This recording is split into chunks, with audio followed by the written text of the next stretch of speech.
This is Moderate Rebels. I'm Ben Norton, and I'm joined by my co-host Max Blumenthal, and we are in La Paz, Bolivia.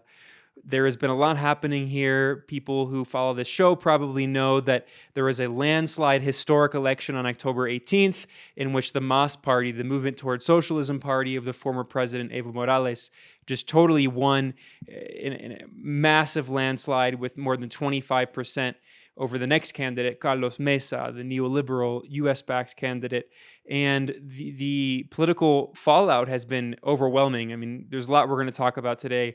The impact in the Organization of American States, what's going on internationally, what's going on in the region, and of course, what's happening here in Bolivia. And we're joined by one of the most qualified experts to talk about what's happening here. We're talking with Thomas Becker, who is a human rights lawyer and a kind of dissident within the Harvard community. He has taught at Harvard on and off, but unlike the vast majority of people who teach at Harvard, this is a guy who is actually committed to working with the grassroots, working with social movements, and not just the Ivy League and people who wear ties all the time. So thanks for joining us, Thomas. And I guess, can we just get an overview? I mean, you've lived on and off here in Bolivia for 15 years or so, and Thomas is also one of the only lawyers in the world who has ever successfully brought a case against a former president of a country. He has successfully sued Goni, the former neoliberal president of Bolivia. So Gonzalo Sanchez de Losada, known popularly as Goni. So who was the star of the movie Our Brand is Crisis, or a figure in it, if you want a reference point, a U.S. popular culture reference point. And you successfully sued him. I did. Well, the family successfully sued, and I was lucky to kind of tag along. But I'm their lawyer, one of their lawyers. Yeah, so considering all the experience you have in Bolivia, in Bolivian politics, understanding the ins and outs, can you just react to this historic landslide victory of the MAS party on October 18th? Certainly. I mean, so after really one of the toughest years, I would say, since Bolivia became a democracy nearly 40 years ago, certainly one of the most violent years, one of the most repressive years, this win, honestly, was less about, I think, the party and more about just an all-out rejection of racism, authoritarianism, neoliberalism, exploitation. So not to downplay the candidates who I think brought a lot to the table, but this was folks rising up against what's been really an almost unprecedented year. I mean, a lot of people that we spoke to over the last year have been saying, look, this is worse than the dictatorships. At least in the dictatorships, we knew what it was. We knew we could say this is a dictatorship. This government has, sold itself as something drastically different, or the government that just will be stepping down in about a week or two. Well, yeah, for people, I mean, I'm sure most of our listeners and viewers are familiar with the context of Bolivia, but just for people who don't know, Thomas is, of course, referencing that in November of 2019, the military here in Bolivia told the former elected president, Evo Morales, to step down. I mean, I would say that's definitionally a coup. It's obviously a coup d'etat. People still here argue about the definition, but regardless, what's not disputed, what's undeniable is that for 11 months, there has been an unelected right-wing government that has governed in an extremely authoritarian way, imprisoning, exiling, even killing dissidents. Yeah, and just to talk about the coup point more, because I think it always gets glossed over, particularly here. There's a lot of pieces to that. One of the radical right-wing opposition leaders named Camacho, they call him Baby Bolsonaro, went on television and explicitly said that he'd offered to pay the police to mutiny. His father organized with the military to force Evo Morales to step down. And his father is a very wealthy landowner, right? Yes. And then a group of non-elected officials, including members of the Catholic Church, the Brazilian ambassador, and several opposition party members, got together and decided that they were going to choose this woman, Janine Áñez, to be the president. So she was from a relatively unknown party. They got something like 4% of the votes in the last election. She was really known more for making racist comments about indigenous people, referring to their customs as satanic. And they chose Áñez to be the president. None of these were elected officials. None of them were indigenous in what is the most indigenous country in the Americas. And then this is the context in which Evo Morales resigned, and then Áñez came to power. And so it shouldn't be a surprise when there's an incredibly undemocratic transition like that the government behaves undemocratically over the next 11 months, which is what happened. Yeah, so we've been here for 2 weeks longer? I've sort of lost track. And our time here is, developed in various phases, but we've been able to sort of assimilate ourselves into the atmosphere at a very superficial level compared to, an indigenous person here or a dissident. The atmosphere of terror that has prevailed for the last 11 months under this regime. You mentioned Janine Áñez, but the real force for the last 11 months has been Arturo Murillo Prijic, a Croatian name.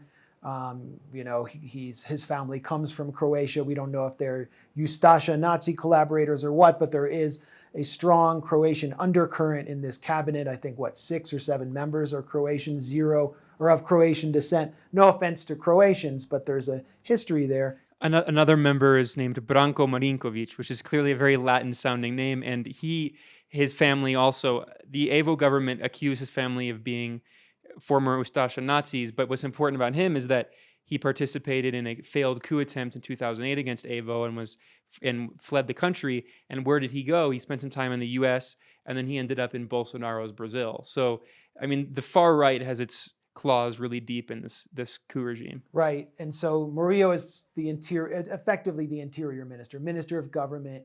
He is the power behind Áñez. He controls the police, and we'll talk about the various crimes that he's been involved in. But as we were arriving into the country, we had a stopover in Santiago in Chile, and we were followed by possibly intelligence agents, possibly some right-wing activists who were just so hip to the left in the US that they knew our names and managed to photograph me taking my carry-on bags out of the airport. And then they blasted us. They put us on blast on right-wing Bolivian media, and it was reported. I mean, I even saw it. Yeah, you saw it. It spread. It was basically, these Castro Chavista, Calling every us, name on the right. world. They call us terrorists and Yeah, we're coming agitators into- and drug traffickers Yeah. linked to the Maduro regime. Right. I'm not organized enough to be a drug trafficker, but anyway. And then they showed a photograph of us eating with our friend and colleague Wyatt Reed in the Santiago airport, and liberals got mad at us because we weren't wearing masks while we were eating.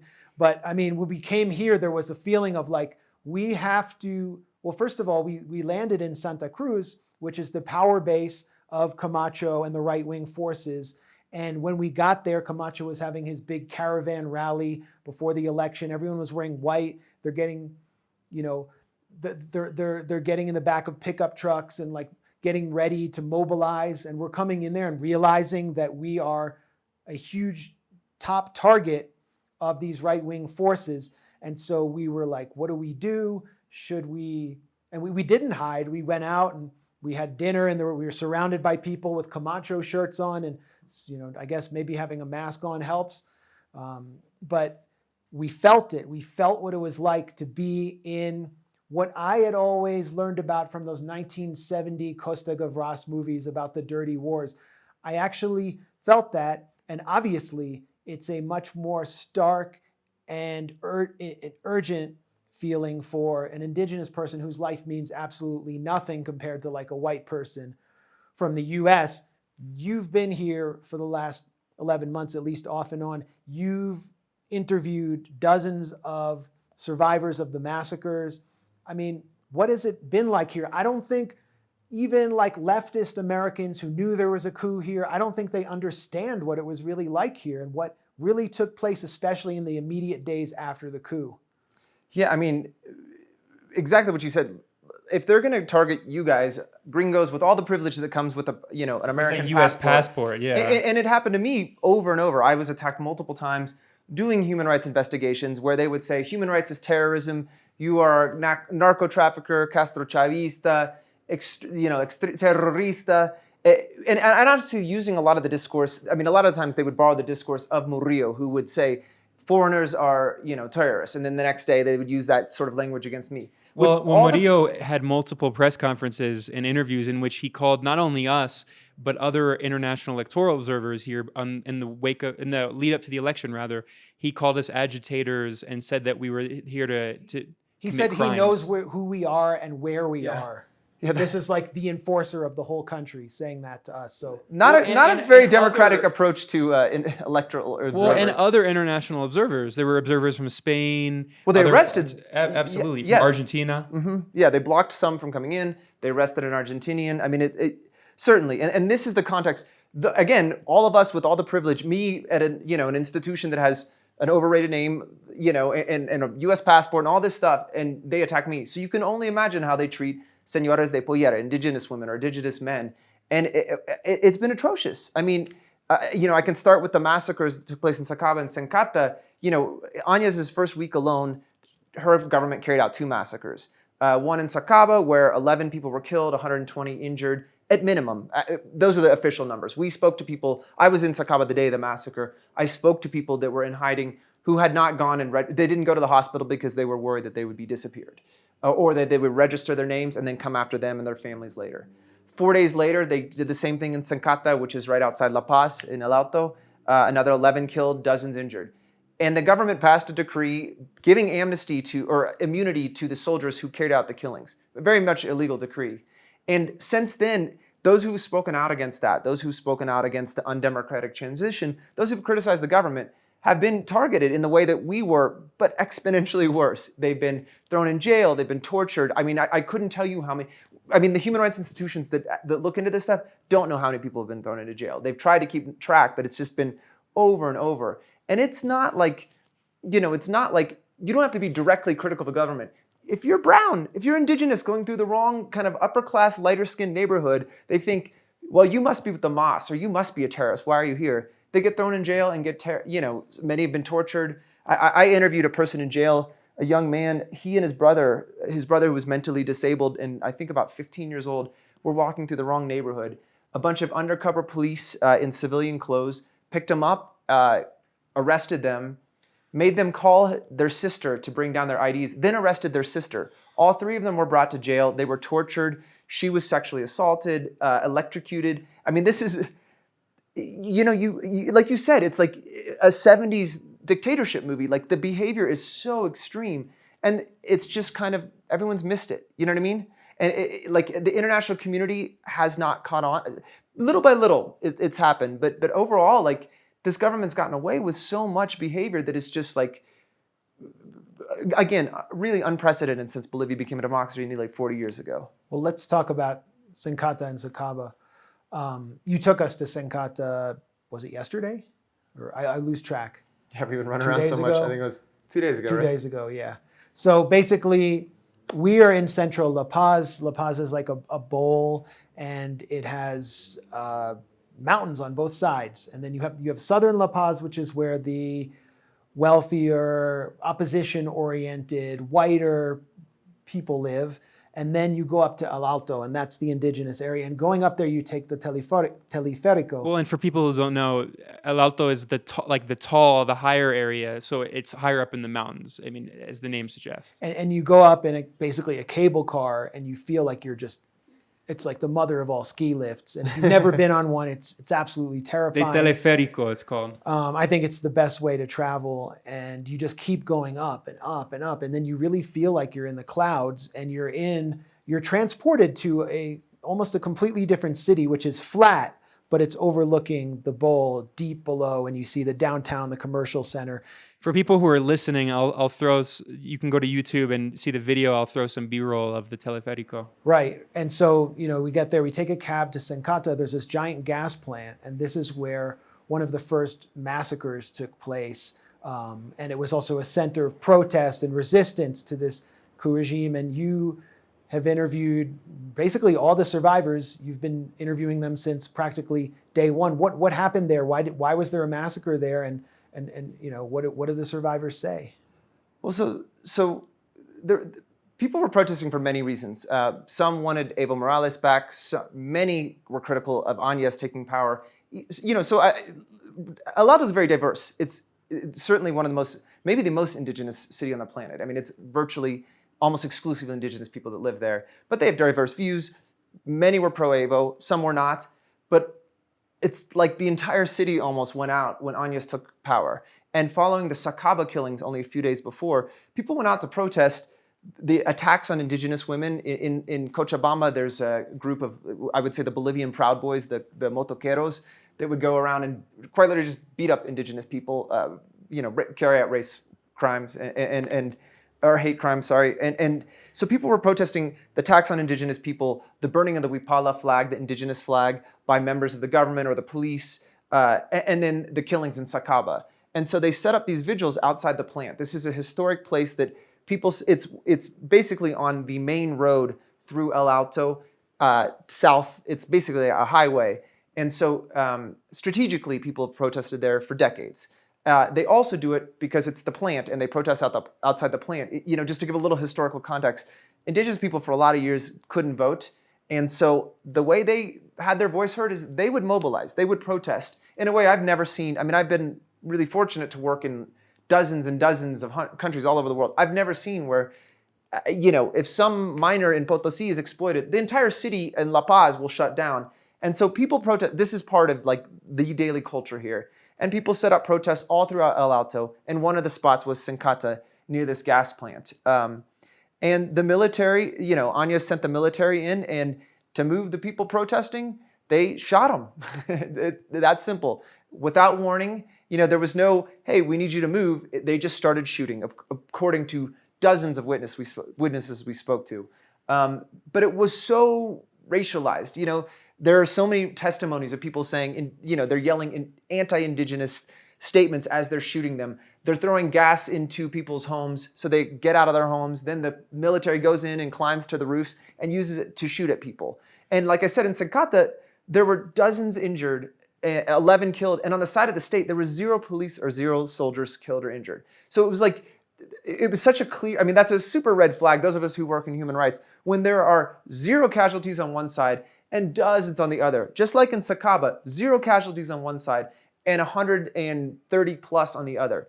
These are pretty clear signs of something did not go so well. Yeah, just looking at the median strip in the middle of this highway where we were standing against the plant, the wall of the plant, which you can talk about, and there are circles, spray painted circles on this one side of the median strip, which signify where bullets struck, which were obviously shot by the military. And then the other side where many of the protesters were, there were no bullets. There were regardless of spray painted circles, we couldn't see any visible. No, one side was like, so one side was shooting cheese. and one side was taking it. It was very, very clear what happened. And, and of course the government publicly stated, no, we didn't shoot a single bullet. There are videos of soldiers shooting bullets that day. But the Minister of Defense went on TV and said, we didn't shoot a single bullet. Well, didn't they accuse the protesters of shooting themselves? Well, yes, and that started in Sacaba because they said, again, if you go to Sacaba, you can see that like all the walls have holes all over it. The posts have holes. All the holes come from one spot where the soldiers were located on this bridge. And you can, measure the trajectory. We did that. I'm a human rights lawyer. We investigate this stuff. We don't just kind of, it's not my opinion this should happen. We investigate it. And all bullets that we analyzed came from the spot where the soldiers were.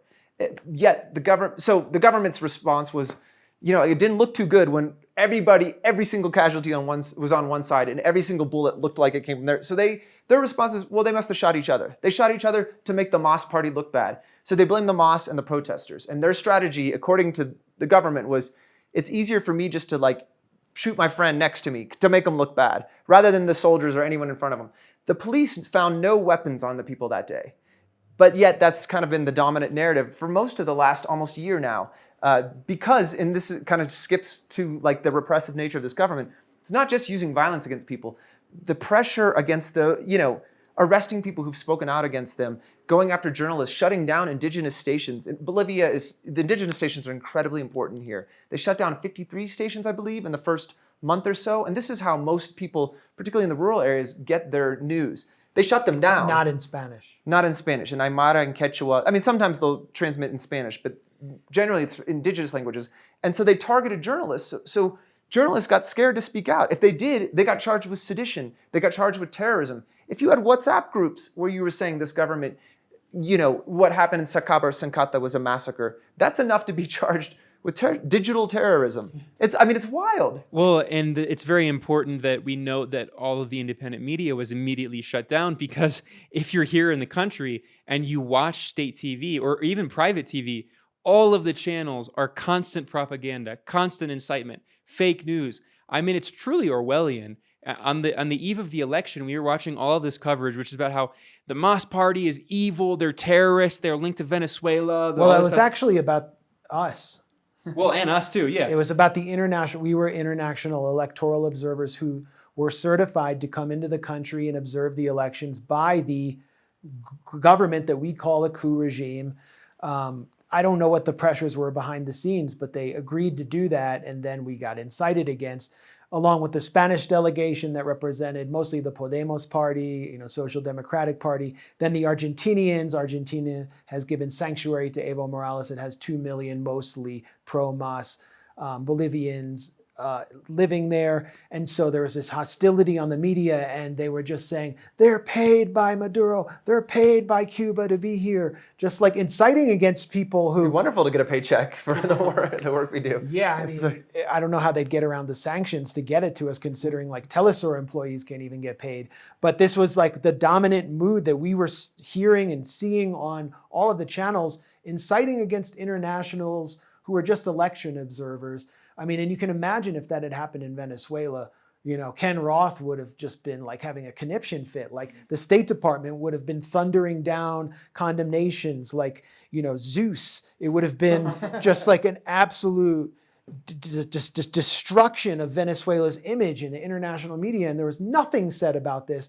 So, I mean, you've seen through the last 11 months, just this, it's not just an atmosphere of intimidation and terror, but impunity, where Murillo, the enforcer, fairly recently went to Washington for a friendly meeting. I mean, this was a U.S.-backed project. He met with the OAS, he met with, I believe, Almagro, and then he went to the White House, just a few weeks ago, about a month ago. I mean, this is what emboldens the terror, is what I'm saying. Absolutely. I mean, and I want to add something too. So pre-election, the day before, they also deployed, the numbers are, I think the number I read was 75,000, but quite literally tens of thousands of troops in the streets the night before the elections, right, which is terrifying. I mean, we spoke to people as observers. We spoke to people who said, "I'm scared to go out." Like they are trying to intimidate us. That was how people responded. And Max and I went out and we filed a report. You can find it at the Gray Zone, thegrayzone.com, and just showing here in La Paz. I mean, thousands of soldiers,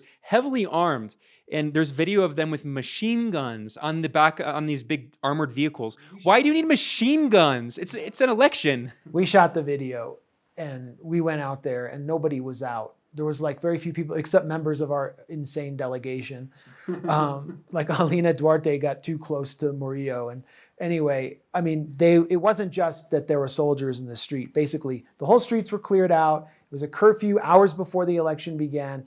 1,000 troops were in formation in the middle of Plaza Murillo, which is like the center of Plaza La Paz. San Francisco. Plaza San But Francisco. yes, right. It's like doing it in Union Times Square or I mean, it's like this is strategically. There's no reason to do that. Other than it's a show. Like people said, why are they here? It's to intimidate us. Well, and then in his speech that night, Murillo declared he praised the soldiers and police for overthrowing Evo Morales, saying that they liberated their homeland from the dictator. And then he said, God is blessing us. God is blessing Bolivia. So, I mean, just the whole tenor of it. And this is hours before the election began. Yeah, and just to go back to what you said, but the scary part was the silence by the international community. When you have election observers being literally arrested or threatened on television, when you have tens of thousands of soldiers in the street and the silence of the international community, it's scary. And in part, I don't know, on one level, I think, I think politics, there are certainly some conservative forces that maybe turn a blind eye to certain things. On the other hand, though, to dive into a different topic, I think people don't know in some levels because this government has hired a U.S. consulting firm to rebrand their image on human rights. Strategies. Yeah, CLS strategies, which actually the movie that you mentioned earlier on, Our Brand is Crisis, there's a documentary version. There's also a Hollywood version with Sandra Bullock. Yeah. But there's a documentary that follows Goni, the former president, Gonzalo Sanchez de Lozada, and a bunch of basically democratic strategists from the United States came down and created a fake crisis to help him win. And a member of that team, or perhaps a couple members, is part of CLS strategies. They hired the same team to do this. This is the same team that Honduras hired after the coup there, again, to rebrand their image in terms of democracy, human rights, and elections. Are you talking about Mark Firestein? Yes. Was part of that team. Yes. And at the Gray Zone, I published a long report on CLS strategies.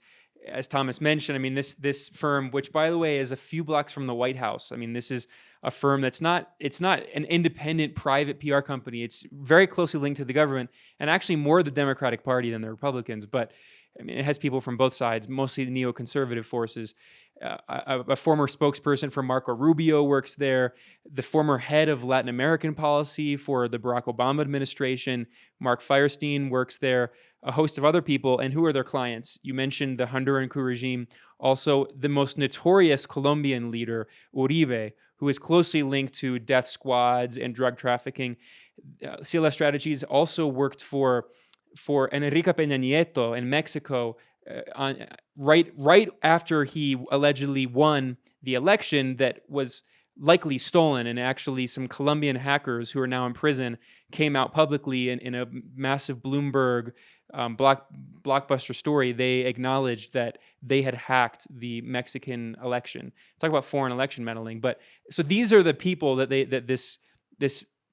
this PR firm that's right next to the White House has worked for. Yeah, and they're so nefarious that Facebook shut down all these fake accounts that they created. And they were the first US company to be booted from Facebook because they were creating fake accounts criticizing Evo Morales, supporting the Áñez regime, and supporting Juan Guaidó and attacking the Venezuelan government. And this is part of the I mean, these seeds were planted before Evo was forced out of power. I mean, there was something like 68,000 fake Twitter accounts that used the hashtag no es golpe, like not a coup, that was shared over 1 million times. So this has been part of the campaign, and why I think, at some levels at least, the international community has gotten mixed messages. Like, is it a coup? Was there fraud? We don't know. It's all so dusty because you have all these messages being sent out strategically from a US-based firm. It almost sounds like conspiracy theory, but this is it's all documented.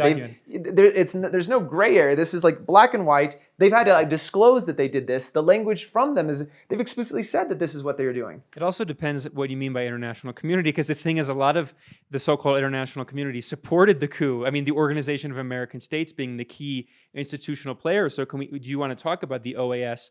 Luis Almagro, who is the most explicitly partisan, extremely biased right-wing leader, Secretary General of the OAS. This is a guy who has repeatedly defended U.S. military intervention. He said that the U.S. invasion of Panama was not an invasion, it was humanitarian intervention. This is a guy who's openly called for the U.S. military to invade Venezuela. Also, when there were protests in Chile against the neoliberal Piñera government there and massive police brutality, they were shooting protesters' eyes, blinding hundreds of protesters. The head of the OAS did an interview in its official capacity as the head of the Organization of American States. He formally accused Venezuela and Cuba of being responsible for the protests in Chile. So this is the figure we're talking about. And then, of course, he and his organization, the moniker, I mean, this is a very important organization in Latin America. They were the ones who helped give fuel to the fire that there was supposedly fraud in the 2019 election. Certainly. I mean, 6 months before the first ballot was cast, people were decrying fraud. I mean, this didn't come out of nowhere. This was a strategy. I mean, the people even on the right have said that they were planting those seeds before there was votes. And so when the OAS came out and said, "Oh, we don't know how Evo Morales, jumped in the last 24 hours," apparently they didn't look at the previous elections, where each time when it goes to the rural vote, just like in the United States, if it goes to, as it gets later in the day, when California pops up, a lot more votes go to the Democrats because it takes longer for them to come in. So same with the rural votes, which, overwhelmingly go towards Evo Morales. The indigenous people, not all, but many support the MAS party and Evo Morales. And so, his votes went up. The OAS said, how could this have happened? And really and then people went to the streets, particularly from the right, not just the right, but it doused gasoline on already a fire that was out of control. And it really legitimized this. It really sparked what became, a coup. and Almagro, it didn't just stop there. Following the killings in Sacaba and Sencata, the Inter-American Commission, which is part of the OAS. The OAS is kind of the umbrella. It's the political wing, and under that is the Inter-American Court and Commission. Though they're independent, but it is part of the umbrella of the OAS. The executive secretary came down, called what took place a massacre. Fast forward several months, when his mandate is supposed to be renewed, Almagro, for the first time in the history of the OAS, did not renew his mandate. Many really question why he all of a sudden didn't renew the mandate, which has been done every single time ever. And a lot of people certainly think that his name is Paulo Abrao. His perspective on what took place, on the anti-democratic behavior, on the massacres that took place, Almagro punished him for speaking out against this. And just so people don't know, Paulo Abrao is not like some crypto leftist Chavista. This is a guy who actually is extremely critical, and I would say unfairly critical, of the Nicaraguan government. But because he acknowledged the reality in Bolivia, he was pushed out. I mean, it just shows the priorities. It's incredible. Yeah, I mean, Paulo Abrao is not known. I don't.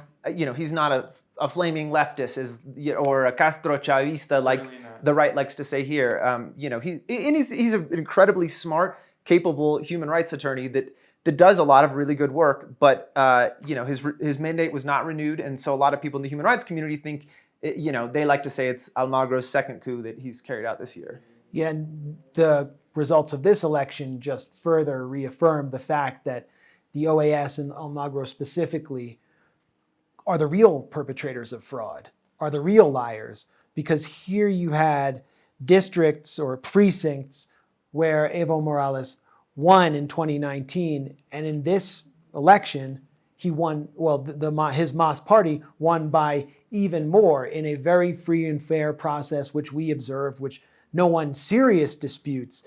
And so it not only affirms Almagro as a fraudster, but also shows the real face of the opposition here. We, just a few days ago, where we're sitting right now, you would have been able to hear the delusional screams of right-wing protesters, people that Bolivians would call petitas, who were demanding that the election results be annulled because another fraud had been committed. And I went down there with Wyatt Reed. Basically, Ben had to carry my groceries back up here and then record the Red Lines interview with Anya and Ali Vargas, which is also an excellent reference point for more info about what's going on. But we went and mingled with the crowd, and it was just unbelievable. I couldn't believe it was real. It was like a complete farce. It was like, how do you know that fraud was committed? And then I'd get a different answer from everyone. We will find out. We're just going to know. Systems engineers, or they would say, we just know that lots of dead people voted. It was like, the Day of the Living Moss or something. And ultimately, when you would push these right-wingers, they'd eventually say, well, MAS just isn't a legitimate party and these people shouldn't be allowed to vote. So the whole mask has been lifted with this election, and you see what you've been dealing with for 11 months, which is just basically a provisional dictatorship backed by a delusional minority of Bolivians who believe they have the right to govern exclusively by dint of their culture and race. Yeah, I mean, something worth mentioning is that, Anya's came to power, her only mandate was to call elections within 90 days. Yeah. It's only mandate. Has there ever been a government like this before? Well, there has been an interim government after Carlos Mesa, who lost, to the main opposition candidate. Yes. So he was the vice president of Goni. After Goni resigned, after the massacres that he carried out, Mesa became the president. And then Mesa resigned because of widespread protests, because people saw him as just a continuation of neoliberal policies. Well, the administration was also trying to privatize water, right? That was previous. It was, I believe, during Banzer, though Goni, who was actually also president in the 90s, kind of planted the seeds to that. So, but yes, a lot of privatization really is what made people mobilize and go to the streets. But Mesa stepped down, and then there was an interim president, Rodriguez Veltze, who his mandate was to call elections. What did he do? He called elections. He said, I am not here to be a politician. I am here to simply call elections because that is what the people want. And that's what he did. There was no violence. He did what he was supposed to do.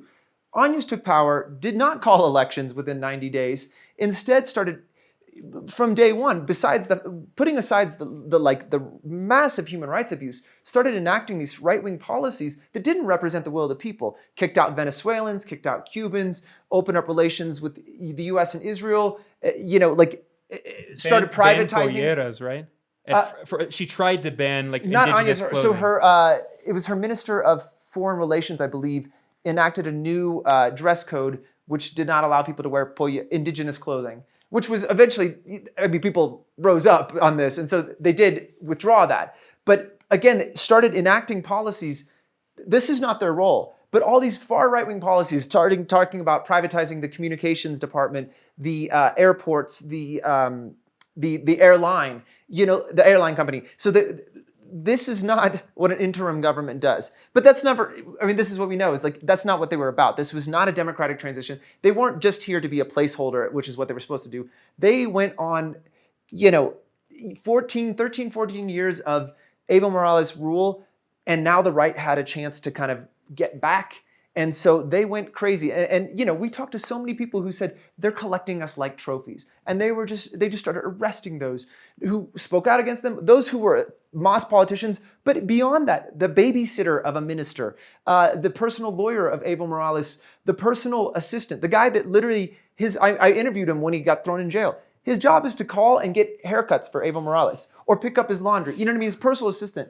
In jail for terrorism because he had a phone call with Evo Morales after Evo Morales left. They don't have the phone call. They don't have the information. They just saw you had a phone call with him. It's insane the level in which they've gone after those that they see as, dissidents. Well, we were talking to Patricia Arce in the Tropic of Cochabamba about what she went through. She's now a senator-elect, and I tweeted photos of her inauguration today, and they're all over the place. It's a very hopeful and redemptive moment, but she was, of course, publicly tortured during the coup in this hideous fashion. She was brought to a river after having her head shaved and having red paint poured on her, walking barefoot for kilometers, and then they demanded that she repent for her sins, and she refused.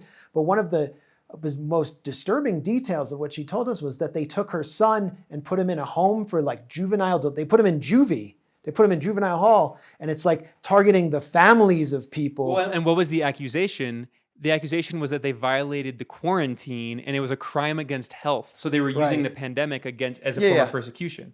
Which, by the way, they weren't. As we know, the police went in. They were all in their homes, but they said, "You guys were throwing a party. You were drunk."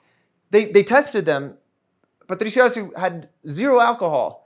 They tested a second time, zero alcohol, but they still arrested them, including her minor child. Her whole family they arrested, but her minor child, threw him in jail for several days. There are laws here in Bolivia, like in the United States, you have to charge someone within a certain amount of time. Totally overlooked the 24 hours, threw him in a jail cell with people that have been convicted of crimes. This is some kid who's just hanging out at home, and they just grab him and throw him in there. They've also charged her with terrorism, sedition, self-kidnapping. They said that she's kidnapped herself. And really, folks should watch the video. It's horrific. They dragged her through the streets, cut her hair and scalp, dumped paint gas on her. It's horrific. And this government, and actually she has what's called precautionary measures. The Inter-American Commission gave her precautionary measures, which is, that's a requirement that the government gives her heightened protection. She needs to have security with her. Instead of doing that, they said, if you tell people we're not doing this, you're going to pay. And so she did. She said, hey, where's my protection? And she paid. Like I said, they went after her with charges. The parastate groups that are allied with the government killed her dogs, poisoned her 4 dogs and killed them. She's had to go into hiding. It's been just atrocious. Again, this is the behavior that we saw in the 70s in the dictatorships. But I will say, kind of to give a little positive note, I feel like she is the personification of the last year in terms of the way they dragged her through the streets is the way they've dragged human rights through the streets. But these elections were so incredibly powerful and hopeful that now she's senator. If you juxtapose the photo of her with the red paint all over her, and then what you saw today where people were crying and screaming for her, thank you, you're a hero.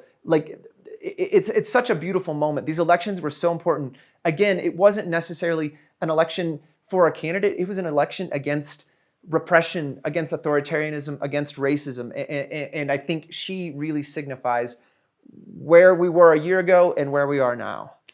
Yeah, I mean, just being downtown today with her, and she was taking photographs with mostly women. I mean, she was surrounded by women who were activists from the party and the movement, many indigenous women, younger women from El Tropico, from the real base of MAS in the tropic region. And then we started interviewing them, and they would start crying on camera, and it was really tears of relief as they revisited the crimes of the past year. Like, they could finally talk openly about this. That was the kind of mood that I sensed. Like, there's this giant lifting of terror, and we didn't get to go to the celebration, I guess you did, of MAS's victory, but that was sort of what you conveyed to us too, was that, you hadn't seen a celebration like this in the last, decade or so? Ever. I mean, I think we talked about this previously. Like, the first few days after, they didn't formally announce the winner until a couple days ago, but election night, it was very clear. I mean, when you've gotten up to 55%, it was a landslide. Just for people who don't know, briefly, we should just talk about that, because there were so many, I don't want to use the term irregularity because that's a specific term, but there were so many last minute 11th hour changes in the electoral process. They had this system that they got rid of, and then they had the vote, and then they said there was going to be no quick count, and then they said the exit polls were going to be out at 8 p.m. on the night of the 18th, and there were no exit polls. And then 9 p.m., no exit polls. 10 p.m., 11 p.m., no exit polls. We, the three of us, along with our colleague Anya Parampol and others, we were outside MAS party headquarters on the night of the election awaiting some kind of comment so we could cover it. No comment. And then finally, after midnight... No exit polls. No exit polls. Finally, after midnight, 4 hours late, the exit polls came out. And why were they delayed? Because they showed that MAS had a massive landslide victory.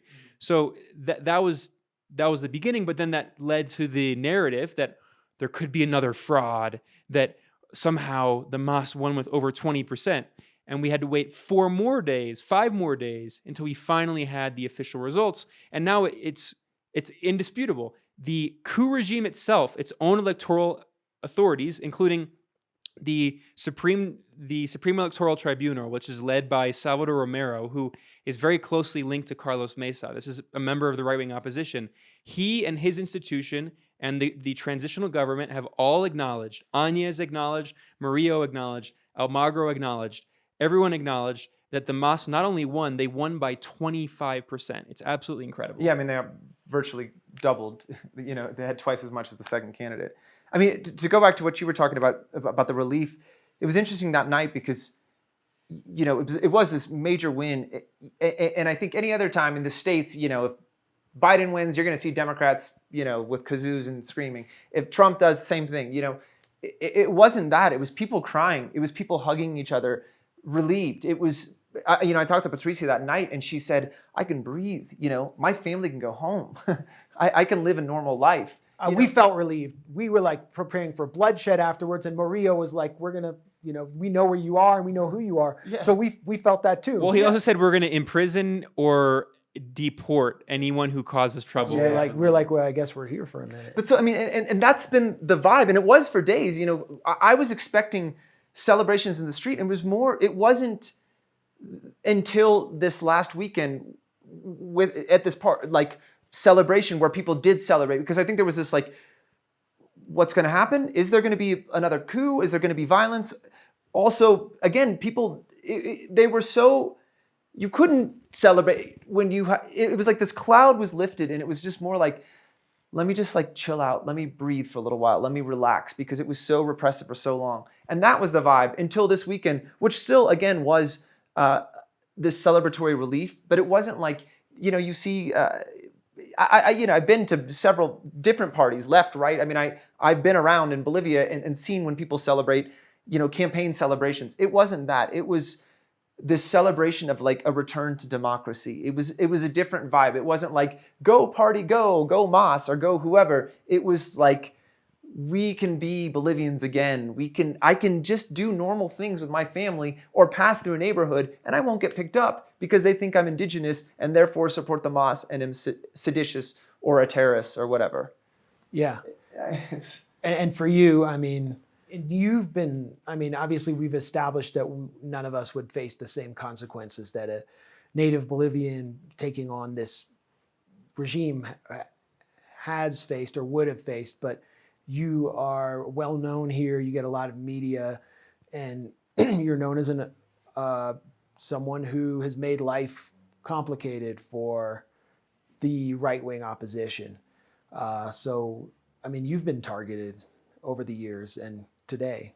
Certainly. I mean, actually, quite literally today, someone wrote me a message saying that they would eliminate me, which I thought was interesting language. It's very clinical. Yes, it was very, yes. It's like, we will eliminate you. we'll just euthanize you gently in a... Yeah, I mean, maybe it's a little, yeah, it could be worse. They could like drag me through the streets, eliminate just as, but no, certainly, you know, so to give a little context, as the International Human Rights Clinic at Harvard Law School and the University Network for Human Rights, where I work, we produced a report. We did a roughly 9-month investigation into the abuses of Agnes. So while doing this, I was targeted. And now that we've produced this report, I mean, it's just, the trolls are, I mean, I'm doxxed all the time. There's pictures of me that say terrorists that are sent around WhatsApp or Facebook groups. But certainly like doing the investigation, looking into the abuses, I work on a case against the ex-president of Bolivia. Certain people don't like me. I certainly have some enemies. And I've never experienced in all these years the kind of being targeted in the way that I have just over this last year. I mean, in November, December, January last year, multiple times there were groups associated with the Petitas or the Motoqueros in Cochabamba that attacked me. I mean, they would surround me. They would say, foreigner, you're a terrorist. Human rights is terrorism. Castro Chavista, where's your daddy Abel? All this stuff. Horribly racist things, horribly homophobic things, and several times tried to beat me up because I work on human rights. One of the times I went to meet with the ombudsperson in Cochabamba, the folks outside tried to attack me. The next day, one of them went in with a gun, with a bullet in the gun. What everybody assumes is to kill the ombudsperson. She was arrested and then let go the same day. The judge let her go. Which, just to give the context, most of the people that have been arrested over the last year for just walking through the wrong neighborhood or for writing a Facebook post saying this was a massacre, they get thrown in jail. They try to get house arrest, not allowed to have house arrest. They're still sitting in San Pedro jail waiting for a trial for just typing something. This woman who walks in with a gun and a bullet and the intention to kill someone, or what's assumed the intention to kill someone, let out the same day. You know, like this is the close links between these groups and the government. But certainly, I mean, I do want to dive into the nuance a little, because not everyone who opposed Evo Morales is like a radical right-wing fascist, racist, authoritarian. There were groups that did protest for other reasons. And the Petitas, initially, some of the opposition was diverse. There were people from the center, some from the left, certainly a whole lot from the right. But then the right just took over. And I know people. Ironically, I went to a Petita march because, again, I'm here to learn all perspectives when I'm doing an investigation. I'm here to hear from the government, from the right, from the left. That is my role. You know, if the left did horrible things, I'm going to say they did horrible things. This is not a political thing. I'm an academic. I'm a human rights lawyer. That's what we're supposed to do. I went to a Petitas celebration march with the Petita, and all of a sudden the Petitas surrounded me, 40, 50 of them screaming at me and screaming at my Petita friend, who was a leader of the Petitas, because they're like, you're a masista, you're with the terrorist human rights guy. I mean, like, it's it's become like almost like a cartoon of like how extreme the groups have gotten. And really the Petitas or the center groups, the more moderate groups, have been just kind of either pushed out or just kind of doubled down and just kind of gotten into bed with really far radical right, far right-wing Christian, far right-wing, you know, homophobic, anti-indigenous, just, and violent. And that, again, they attack a human rights lawyer with all the privilege of being at a place like Harvard, with the US passport. And that privilege just doesn't help. Well, it certainly helps, but like, even with that privilege, they're willing to attack someone like me or you guys. Boy, it is worse for indigenous people. Yeah, boy, it's worse. I mean, maybe by the time this is out, we'll have our video of the right-wing protest of this landslide mass win where they're alleging fraud. They just really look horrible. I mean, the first thing they're chanting I mean, you get there and they're chanting. Everyone jumps. And it's like a House of Pain, you know, like frat party or whatever. You know, the one white rap group that you can dance to because you don't actually have to dance, you just jump up and down. But it's like they're saying if you don't jump, you're a faggot who supports Mas. Yeah, or if you don't jump, you're an Indian. Is the other one? Indian, or you're a yunku. Yunku, which is like ass kisser. An ass kisser, Yeah. and then they have all these foul chants. And by the way, Indian is certainly, that's not meant in a like cariño way, like that's a derogatory way of saying indigenous. Like in Mexico, it's a derogatory way of calling you stupid by saying you indio. Yeah. And you know, we got that in Venezuela when we were around the opposition there too. It's like Maduro, and then Coño tu madre. yeah, it's like your mother's pussy. Like the it's vulgarity. the nastiest. I mean, vulgarity. every chant is like masista maricón, like you hear it all. carajo, mierda. It's always shit. And then the delusional mind state where they think that everyone must be like them because they only interact with each other. Therefore, the possibility that Mas could have this landslide victory must mean that there's some conspiracy. And it really, I mean, it feels like this across Latin America. But, you know, it also feels like this when I'm around a lot of Democrats in the U.S., a lot of Trump supporters.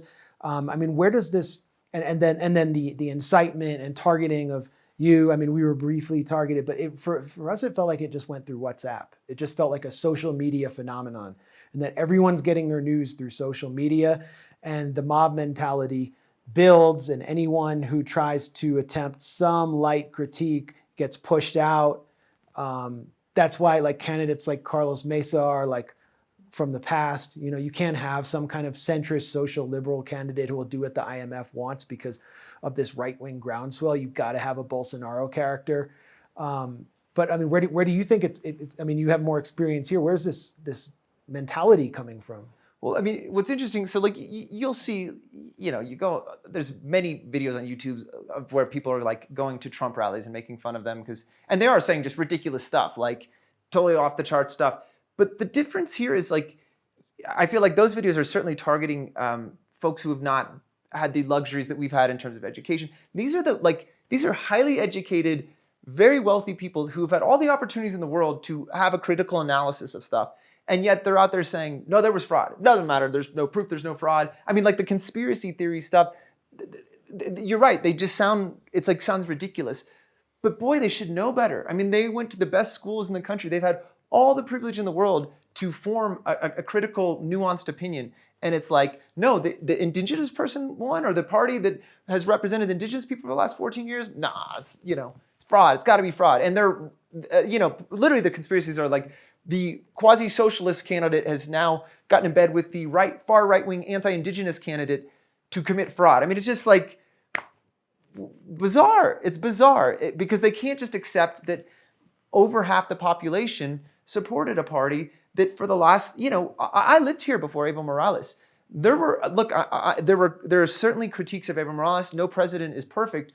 We could talk about all that stuff, but I will say, boy, it was a different Bolivia before.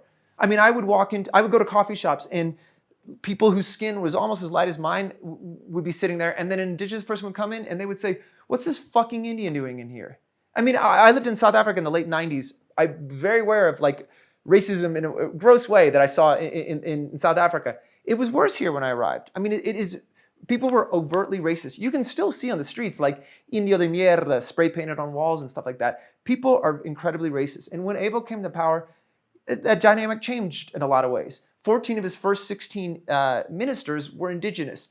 It doesn't mean that the racism went away, but like it started to chip away and chip away. But then there was this far right that just sat there and steamed as they saw their power. And ironically, their power really didn't go away that much. Those who are the economic elites still have a whole lot of power in this country.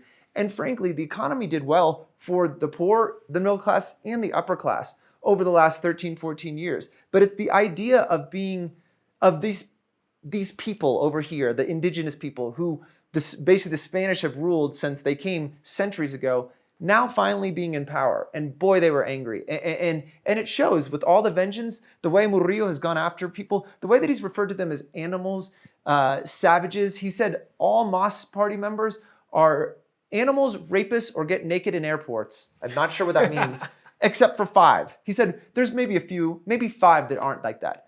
all MAS supporters are MAS party members. Like, there's so much racism behind. So now this. we know that he's referring to 55% of the country. Yes, well, 55% minus 5 people. You know, and it really, there's this animosity because it never was for many people, it was never about fraud. For many people, it was never about even necessarily policies. They didn't like an indigenous person running the country. We have to get naked in airports for the TSA. Well, I don't know if that's... I mean, so you're not one of those 5 then? Yeah. Well, and certainly when it comes to the enemies that Evo Morales and the MAS party earned abroad, we can talk about for hours about the role of the U.S. government and the National Endowment for Democracy, USAID, and funding opposition groups, coup attempts, like the 2008 coup attempt. We can talk about, I mean, there's so many other examples. And also it's important to remember that Evo Morales was a strong supporter of Palestine, another indigenous movement. He was a diehard anti-imperialist. He still is a diehard anti-imperialist. I mean, he didn't disappear. In fact, he's going to come back to the country in November. And of course, Evo Morales was a close friend of Venezuela, of Cuba, of Nicaragua, of the other leftist governments in the region. He worked with the ALBA and worked with other regional organizations to try to which integrate Anya's canceled when she came to power. Exactly. Yeah. And UNASUR and these other groups that the coup regime has tried to derail and try to reintegrate Bolivia into the U.S. sphere of influence as opposed to integrating Latin America together. But so we can talk about all that for hours, but we're going to start wrapping up here. And there was a point you made a few minutes ago, and I think it's really important, and it's a good way to conclude this conversation. And, you know, we've spent many minutes talking about the far right, the racists, the fascists, the paramilitary groups. You mentioned the motoqueros. There's also groups in Santa Cruz, the main financial hub, like the Unión Juvenil Cruceñista, the Santa Cruz Youth Union, and the Pro Santa Cruz Civic Committee. These are groups that have origins among the Croatian fascists that Max mentioned, who fled from the Ustasha, who fled after World War II when the Nazis lost and came to Bolivia, and, you know, Branko Marinkovic and these other figures. Klaus Barbie was here. Klaus Barbie, and yeah, I mean, we can talk quite literal Nazis were. Yeah, I mean, this is not a stretch. What you're saying, that, like, Klaus Barbie came here, taught the dictatorship how to torture and do all these other things. I mean, this is very much part of the far right here. I mean, I think you guys wrote an article about them, and I believe on the article you show the video of. I mean, this is not a stretch. They're literally doing the like Heil Hitler salute. You know, this is very much part of the far right here. Yeah, and these are people that have links. These are groups that have links to the Bolivian Socialist Phalange. I mean, that was the name. And going back to classical fascism, inspired by the Phalangists in Francoist fascist Spain. We talked about that, and it's important. And for people who are interested, we have a long article at the Gray Zone. If you look up Luis Fernando Camacho and all that. But when we conclude here, I actually want to transition a bit and talk about another point you made about the liberal figures, the kind of enlightened, progressive bourgeois forces that also supported the coup. And at the Gray Zone, we've done some coverage of people like Janice Vacadaza, who has this group called Rios de Pie, Standing Rivers, which is an environmental group. It's backed by a lot of Western organizations and Western governments. And in the lead up to the coup in November of 2019, back in August, Rios de Pie and other environmental groups and NGOs, the kind of middle-class NGO forces here in Bolivia, they were fueling this conspiracy trying to blame Evo Morales for the fires in the Amazon rainforest that were clearly caused by Brazilian companies that were destroying the rainforest because Jair Bolsonaro, who called himself Captain Chainsaw, was encouraging them to destroy the forest. But there was this narrative constructed in August that you know, it fell on fertile soil, and a lot of people, especially in the global north, were sympathetic to this argument. There were groups like Extinction Rebellion that were criticizing Evo Morales, criticizing the MAS party here. Well, they co-sponsored a Rios de Pie rally against Morales. Just because they figured, it's the right thing to do, and it's a government that governments are bad. And so this is 2 months before the October election. This is leading up, and we were hearing things in Venezuela. I was in Venezuela at the time, and we were just hearing things that, you know, there's a coup planned, and they're going to try to destabilize Evo. And I have to admit, I totally thought it would be impossible. I was like, no way, he's too loved. But as we saw, it wasn't just the far right forces, it was many of these liberal groups. So can you just talk about the role of, people who would say that they're against the anti-indigenous racism, people who in the US would vote Democrat and say they support Black Lives Matter, but here we're totally on board with the coup? Certainly. I mean, look, first, what was really problematic was the selective criticism. I mean, there were problems with Evo Morales. There are problems with every government. And I think everybody, like I criticize every government. That is our role. We are supposed to criticize people. But people like Rios de Pie, who have selectively criticized Evo for things either he did do or many things he didn't do. But like the Chiquitanilla fires was a big mobilizing thing. Some of the fires in the Amazon. This year, they were drastically larger, but silence from this organization. They groups criticized. There was a rally for disabled folks, and that was broken up years ago. And police, I believe, shot tear gas and rubber bullets and injured some people. The right has, and not even the right, liberals have capitalized on that. And certainly, police shouldn't be doing that. Definitely. This year, a few weeks, maybe a month ago, the same thing happened. Silence from those groups. So you have these groups that have really. The behavior in Murillo really is extreme. It is the kind of stuff where people will say, that is fascist behavior. Like that language is fascist, mass arresting people. But when you have a human rights class or a class of like professionalized human rights folks or NGO folks who've just been silent during this. The nonprofit industrial complex. Yes. So it really has given legitimacy to this government. So when the families, indigenous people from the Chapare are saying, they killed us, they shot us dead, they killed my brother. And then you have these NGOs that were like, I don't know, they are with the narco traffickers, they are, and it really has legitimized this. And so and this is why I'm not giving the international community like a get out of jail card on this, but it's not just complete, everybody's like anti-Morales or something like that. It's that you are getting this information. It's so dusty, like I said, when you have,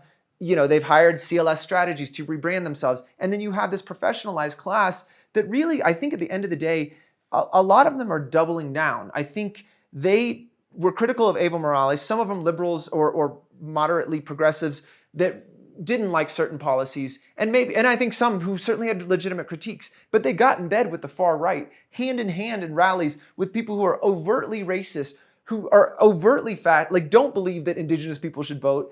And I think for them it was like this, oops, we did this moment. And so a lot of them have doubled down and just kind of been silent or been, the response, we produced this report, and it was like, so many people said, well, what about Evo Morales? As if it's relevant. After a massacre, nobody says like, what about Hitler? Or I don't say like, what about Goni? Or what about Banzer, the dictatorships? Like, if there are human rights violations, there are violations. But so many of this professionalized class, I think they really have to come to terms with, we helped put in power this government who's really behaved in an unprecedented way. They don't have to come to terms with it. They never will. They have to be held accountable. They have to be called out. And, we were one of the few outlets to do it with Hanisa Vakadaza. I think before the coup, Wyatt Reed did a piece just forecasting the whole thing. And then, the day after she meets with Hanin Áñez, they like have a happy meeting there. So it all came out. And she was trained by Sergej Popovich at Harvard.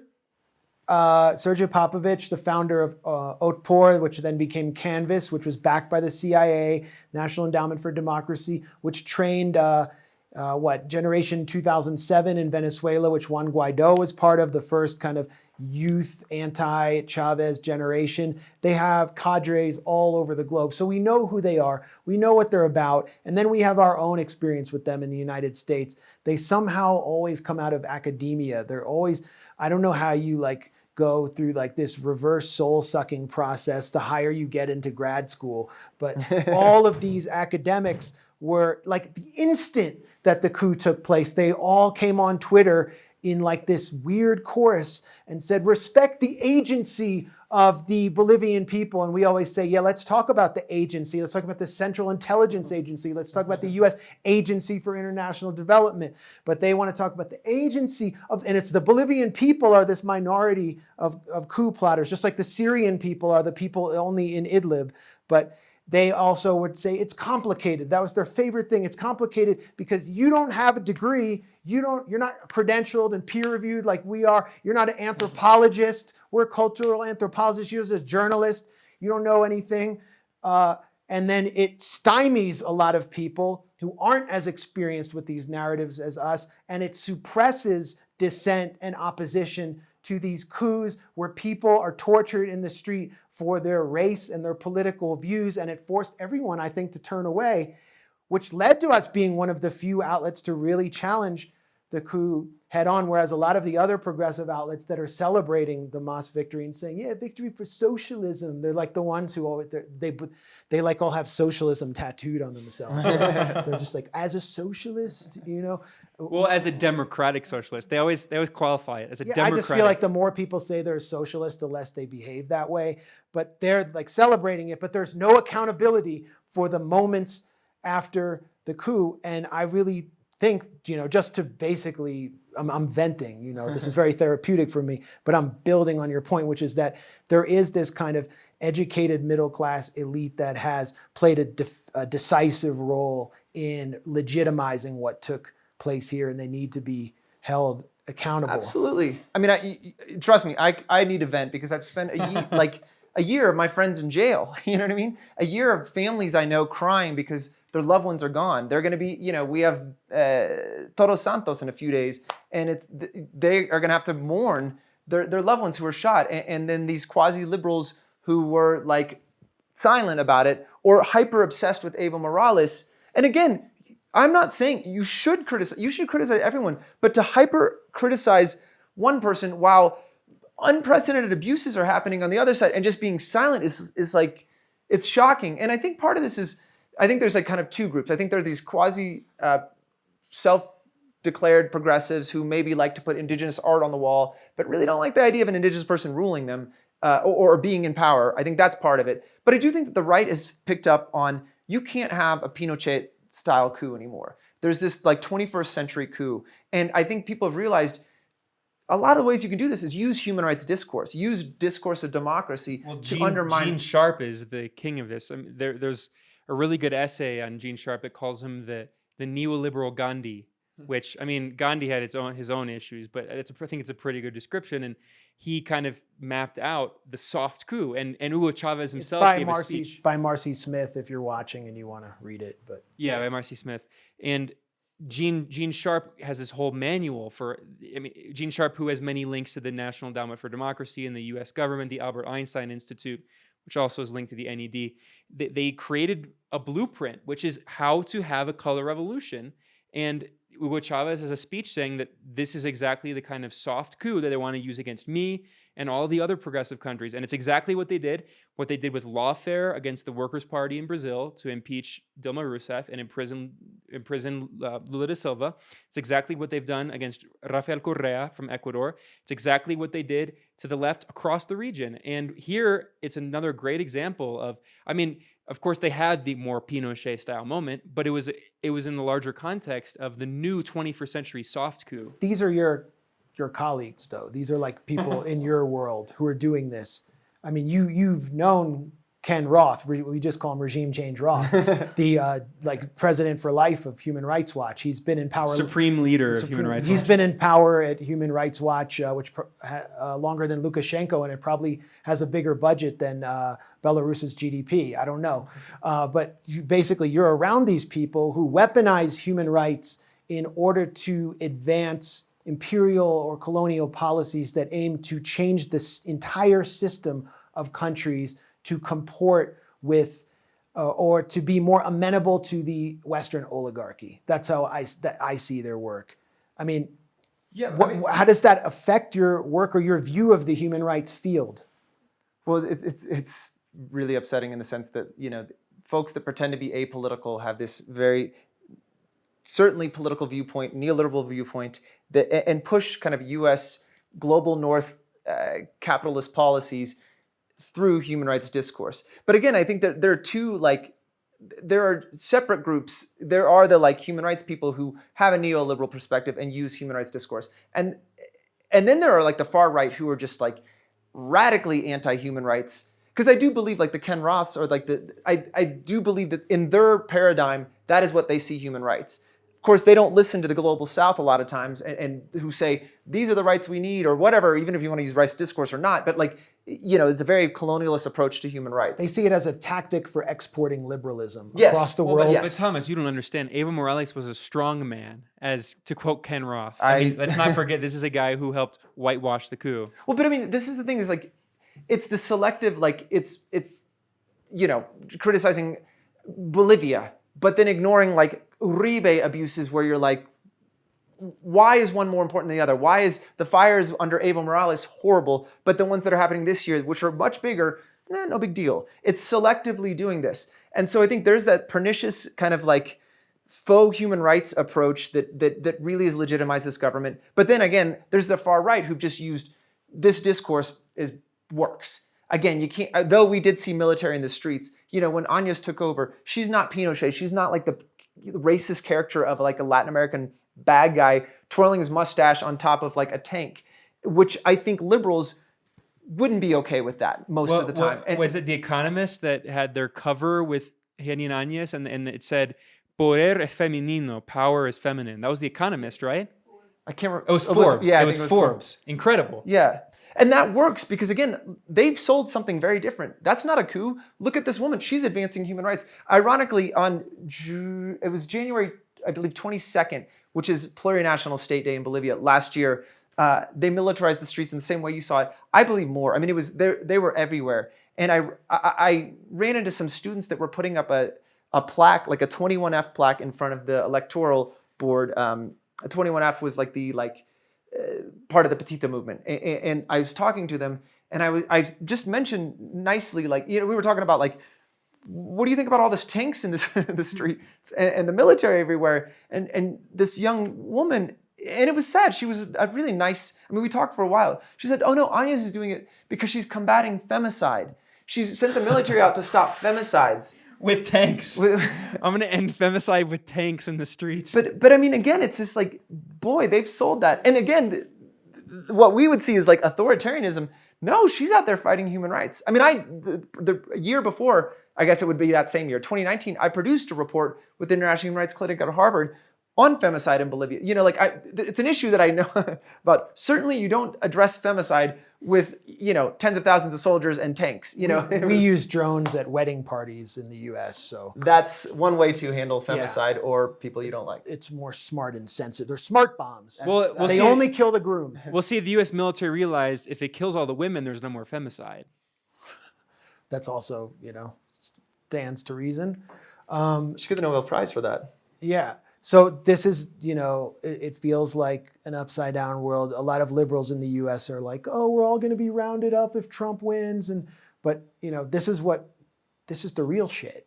And totally bipartisan, by the way. I mean, we didn't even mention, it's easy to say Trump is responsible, that Trump backed the coup, but there were a lot of Democrats who were totally on board with what happened in Bolivia and who were calling Evo a dictator and supporting the coup. Yeah, I remember Michael McFaul, who teaches at Stanford now, who is Obama's ambassador to Russia, who did this stunt where he tried to round up, host all of the Russian opposition leaders at once, and it completely backfired because the Kremlin sent out the media to film them all coming into the US embassy to show like it showed them in a pretty bad light. And, he left and, he has this view of the world that everything is authoritarianism versus liberalism. And so as soon as Morales was run out, it was like he stupidly voiced the view of everyone in his, what I would call his sect in Washington, although he's in Stanford.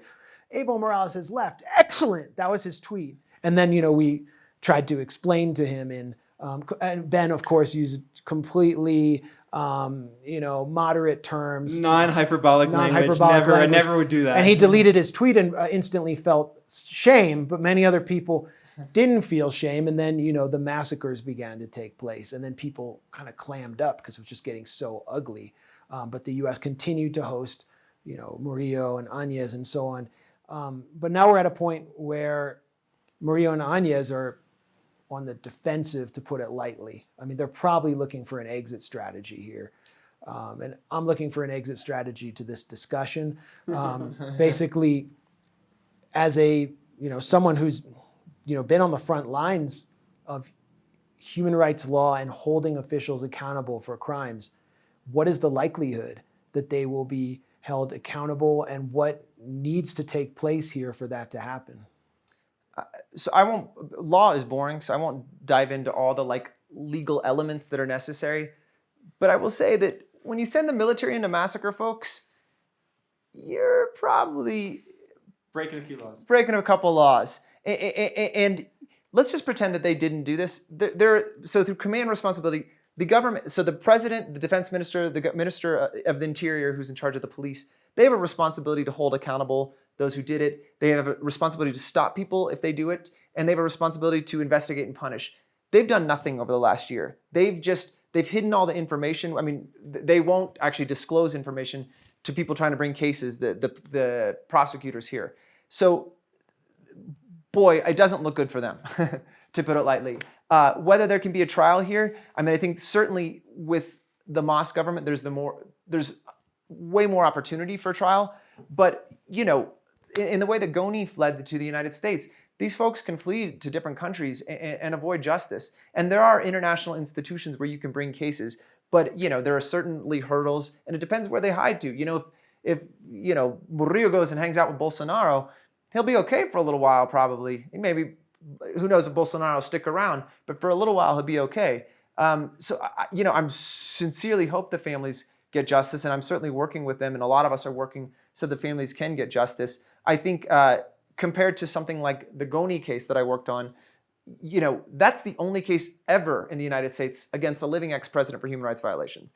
It's really hard to do that. So it's an uphill battle. But I will say that really zero dead on the side of the state and hundreds of casualties on the other side. I mean, there are really strong indicators of a massacre. And then just the vile language of folks like Murillo talking about killing animals and hunting them down and stuff like that. I mean, not to divert too much, but the families in Sencata, they held a meeting after the killings, they held a funeral procession that was attacked by the government. A couple months later, they had a meeting at their headquarters, and the police came in and gassed them all, and gassed children at the school next door, bloody noses, bleeding, crying. And Áñez gets on television and basically says, there are subversive elements and we will take them down. You know what I mean? Like, it's just really...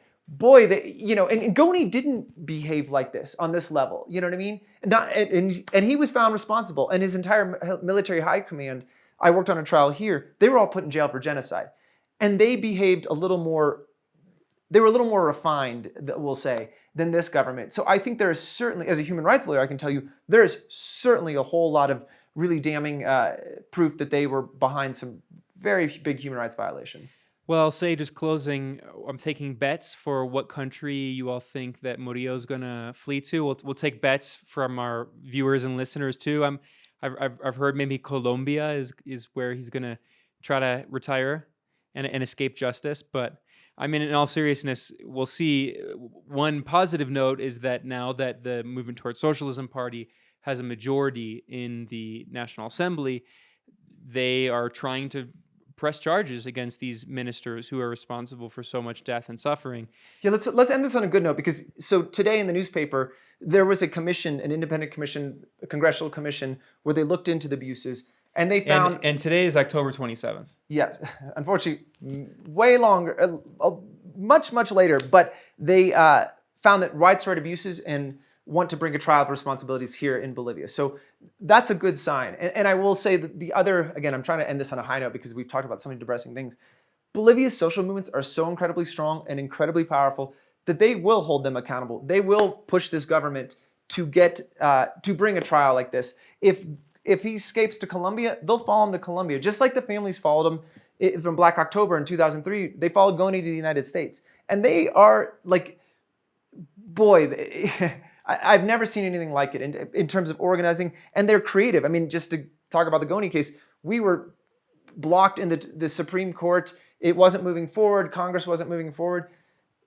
Me and the families occupied Congress. They taped a bunch of posters under me. I went in like a fat suit almost looking, because they figured they're not going to check the gringo. And we occupied Congress, took over Congress. It was here in Bolivia. Here in Bolivia. And it was an embarrassment. And Congress had to move it forward. The families will make this happen. They will be creative. They will either occupy Congress, they'll follow to Colombia, Brazil, wherever. And I actually think that there is a really good chance for justice because the spirit of resistance in this country is like no other that I've seen. So, I'm pretty optimistic that there will be some form of justice. And we've seen it with our own eyes. I mean, just being here a few weeks, going to Cochabamba and the Tropico, the region we went to Chimore, and just seeing the power of the social movements, how well organized they are, how militant they are. It's incredible. Or meeting the families of people who were killed in Sencata. I mean, the determination is clear. And we're going to be releasing a report very soon about Sencata, and you'll see Thomas explain what took place and speak to or hear from some of the survivors. Yeah, so on that note, we're almost at an hour and a half. I think that was a great discussion. And this, because of my technical problems the last time, this was actually the second time we did it, but I think it was even better this time. And there have been more developments since. And I'll just conclude saying that I'll take people up on those bets. We've apparently heard that Jeanine Áñez, that her government has requested dozens of visas for people to flee. And we already know that William Scaliman, the general who helped lead the coup, has been living comfortably in Florida and was apparently given at least $1 million. So, I don't want to be pessimistic. I appreciate trying to end an optimistic note, but it's something to keep our eyes out for. And I just want to thank Thomas Becker here. We're speaking with one of the world's most interesting human rights lawyers. I didn't mention at the beginning because he hates it being mentioned. The Dos Equis guy is actually based on Thomas, except Thomas doesn't play Jai. Well, I didn't mention it at the beginning because, as you can tell, Thomas is a kind of humble man and doesn't like being called this, but he's known here kind of affectionately, but also by his enemies. So by his friends and his enemies as the abogado rockero, like the rock musician lawyer, because he's also a musician and a rock climber who climbed Mount Everest. So a man with many hats. I don't drink, but when I do, I prefer coca tea. Coca tea with a little bit of stevia in it.